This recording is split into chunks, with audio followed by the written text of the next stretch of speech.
किसी ने बड़ी कमाल की बात कही है कि बुरा वक्त एक ऐसा समय होता है जहां से आपको सफलता के सारे हथियार मिलते हैं। नमस्कार दोस्तों, मैं हूं दीपक कुमार, आपका स्वागत करता हूं अपने आरजीएम यूट्यूब क्लासेज में। दोस्तों, आज का वीडियो है वह जनरल अवेयरनेस का है, जिसका हमारा टॉपिक है विज्ञान की विभिन्न शाखाएं।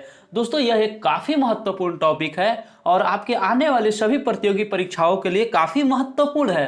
तो चलिए दोस्तों, आज का हम लोग वीडियो शुरू करते हैं। हमारा पहला क्वेश्चन है, मानव त्वचा के अध्ययन करने वाले विज्ञान की शाखा क्या कहलाती है? तो बताइए दोस्तों, मानव त्वचा का अध्ययन करने वाले विज्ञान की शाखा को हम लोग क्या कहते हैं? हमारा ऑप्शन ए है फिजियोलॉजी, ऑप्शन बी है एनाटॉमी, ऑप्शन सी है बायोकेमिस्ट्री और ऑप्शन डी है डर्मेटोलॉजी। तो बताइए दोस्तों, तो दोस्तों देखिए, इसका सही आंसर हो जाएगा हमारा ऑप्शन नंबर डी, यानी जो डर्मेटोलॉजी है वह मानव त्वचा के अध्ययन को कहते हैं। तो चलिए दोस्तों, हम लोग आगे बढ़ते हैं। हमारा अगला क्वेश्चन है, अस्थियों का अध्ययन विज्ञान की किस शाखा के अंतर्गत किया जाता है? तो बताइए दोस्तों, जो अस्थियों का अध्ययन होता है वह विज्ञान के किस शाखा के अंतर्गत किया जाता है? हमारा ऑप्शन ए है ओरोलॉजी, ऑप्शन बी है एस्ट्रियोलॉजी, ऑप्शन सी है सेरेमोलॉजी और ऑप्शन डी है इनमें से कोई नहीं। तो बताइए दोस्तों, तो दोस्तों देखिए, इसका सही आंसर हो जाएगा हमारा ऑप्शन नंबर बी, यानी जो एस्ट्रियोलॉजी होता है वह अस्थियों का अध्ययन को कहते हैं। तो चलिए दोस्तों, हम लोग आगे बढ़ते हैं। हमारा अगला क्वेश्चन है, कीड़ों के अध्ययन को क्या कहते हैं? तो बताइए दोस्तों, कीड़े के अध्ययन को क्या कहते हैं, यानी कौन सा विज्ञान की किस शाखा के अंतर्गत किया जाता है? हमारा ऑप्शन ए है एंथ्रोपोलॉजी, ऑप्शन बी है एंटोमोलॉजी, ऑप्शन सी है ओंटोलॉजी, ऑप्शन डी है इक्थियोलॉजी। तो बताइए दोस्तों, तो दोस्तों देखिए, इसका सही आंसर हो जाएगा हमारा ऑप्शन नंबर बी, यानी जो कीड़े का अध्ययन को हम लोग एंटोमोलॉजी कहते हैं, यानी हमारा ऑप्शन बी इसका सही हो जाएगा। तो चलिए दोस्तों, हम लोग आगे बढ़ते हैं। हमारा अगला क्वेश्चन है, मछलियां से संबंधित अध्ययन क्या कहलाता है? तो बताइए दोस्तों, मछलियों के अध्ययन को क्या कहते हैं? हमारा ऑप्शन ए है लेपिडेटरियोलॉजी, ऑप्शन बी है सेक्रेटोलॉजी, ऑप्शन सी है इक्थियोलॉजी, ऑप्शन डी है क्रिप्टोलॉजी। तो बताइए दोस्तों, तो दोस्तों देखिए, इसका सही आंसर हो जाएगा हमारा ऑप्शन नंबर सी, यानी इक्थियोलॉजी के अंतर्गत जो है मछलियां का अध्ययन किया जाता है, यानी हमारा ऑप्शन सी इसका सही आंसर हो जाएगा। तो चलिए दोस्तों, हम लोग आगे बढ़ते हैं। हमारा अगला क्वेश्चन है, पृथ्वी से संबंधित पक्षी से संबंधित अध्ययन को क्या कहते हैं? तो बताइए दोस्तों, जो पक्षी से संबंधित अध्ययन होता है उसे हम लोग क्या कहेंगे? हमारा ऑप्शन ए है ऑर्निथोलॉजी, ऑप्शन बी है पोमोलॉजी, ऑप्शन सी है ओंटोलॉजी और ऑप्शन डी है आदि। तो बताइए दोस्तों, तो दोस्तों देखिए, इसका सही आंसर हो जाएगा हमारा ऑप्शन नंबर ए, यानी जो पक्षी से संबंधित अध्ययन को है ऑर्निथोलॉजी कहते हैं, यानी हमारा ऑप्शन ए सही हो जाएगा। तो चलिए दोस्तों, हम लोग आगे बढ़ते हैं। हमारा अगला क्वेश्चन है, हिस्टोलॉजी किसके अध्ययन से संबंधित है? तो बताइए दोस्तों, हमारा इसका हिस्टोलॉजी जो है किस चीज के अध्ययन से संबंधित है? हमारा ऑप्शन ए है उत्तक, ऑप्शन बी है विषाणु, ऑप्शन सी है जीव द्रव्य और ऑप्शन डी है कोशिका।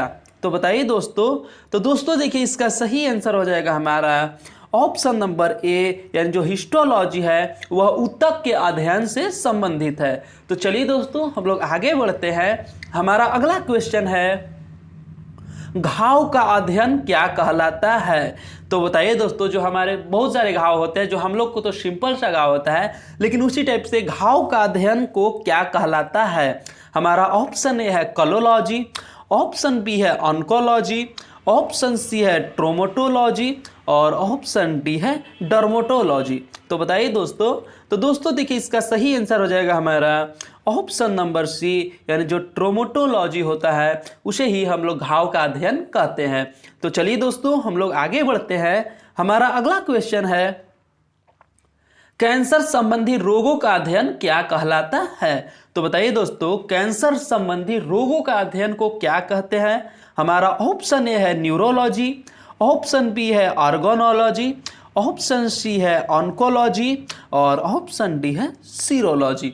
तो बताइए दोस्तों, तो दोस्तों देखिए इसका सही आंसर हो जाएगा हमारा ऑप्शन नंबर सी, यानी जो कैंसर संबंधी रोगों का अध्ययन को हम लोग ऑन्कोलॉजी कहते हैं। तो चलिए दोस्तों हम लोग आगे बढ़ते हैं। हमारा अगला क्वेश्चन है, उस विज्ञान को क्या कहते हैं जो आनुवांशिकता के नियम द्वारा मानव जाति की उन्नति का अध्ययन कराता है?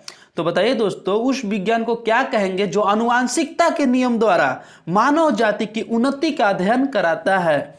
हमारा ऑप्शन ए है एम्ब्रियोलॉजी, ऑप्शन बी है एंडोक्रिनोलॉजी, ऑप्शन सी है यूजेनिक्स और ऑप्शन डी है यूथेनिक्स। तो बताइए दोस्तों, तो दोस्तों देखिए इसका सही आंसर हो जाएगा हमारा ऑप्शन नंबर सी, यानी उस विज्ञान को हम लोग यूजेनिक्स कहते हैं। तो चलिए दोस्तों हम लोग आगे बढ़ते हैं। हमारा अगला क्वेश्चन है, जंतु तथा उसके आसपास के वातावरण संबंधी अध्ययन को क्या कहा जाता है? तो बताइए दोस्तों, तो दोस्तों हमारा ऑप्शन ए है पारिस्थितिकी, ऑप्शन बी है परजीवी विज्ञान, ऑप्शन सी है जंतु विज्ञान और ऑप्शन डी है आनुवांशिकी।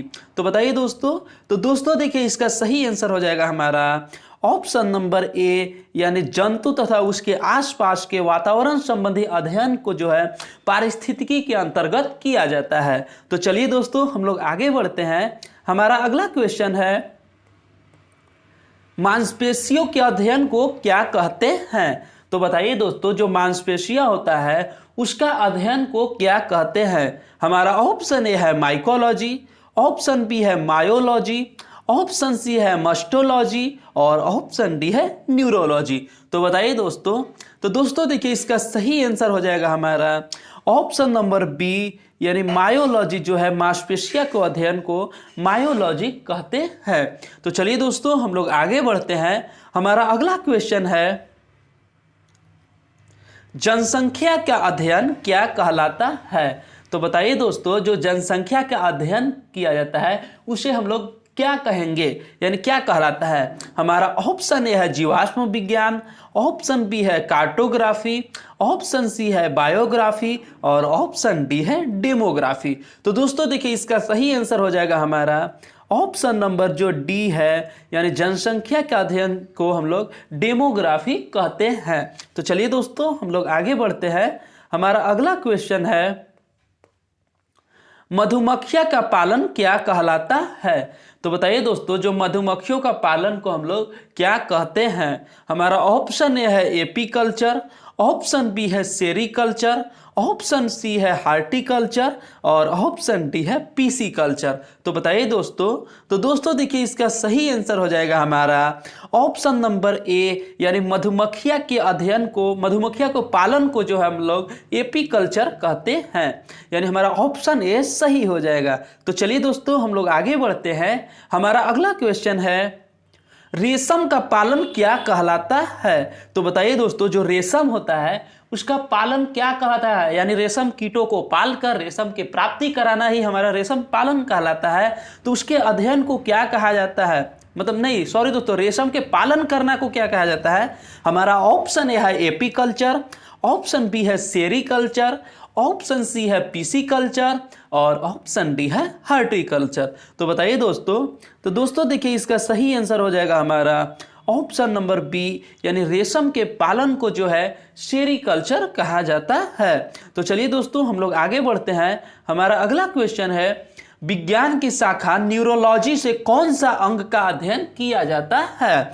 तो बताइए दोस्तों, विज्ञान की शाखा जो न्यूरोलॉजी है उससे कौन सा अंग का अध्ययन किया जाता है? हमारा ऑप्शन ए है स्नायु तंत्र, ऑप्शन बी है सीना, ऑप्शन सी है आंख और ऑप्शन डी है निपुल्स। तो बताइए दोस्तों, तो दोस्तों देखिए इसका सही आंसर हो जाएगा हमारा ऑप्शन नंबर ए, यानी विज्ञान की शाखा न्यूरोलॉजी से स्नायु तंत्र का अध्ययन किया जाता है।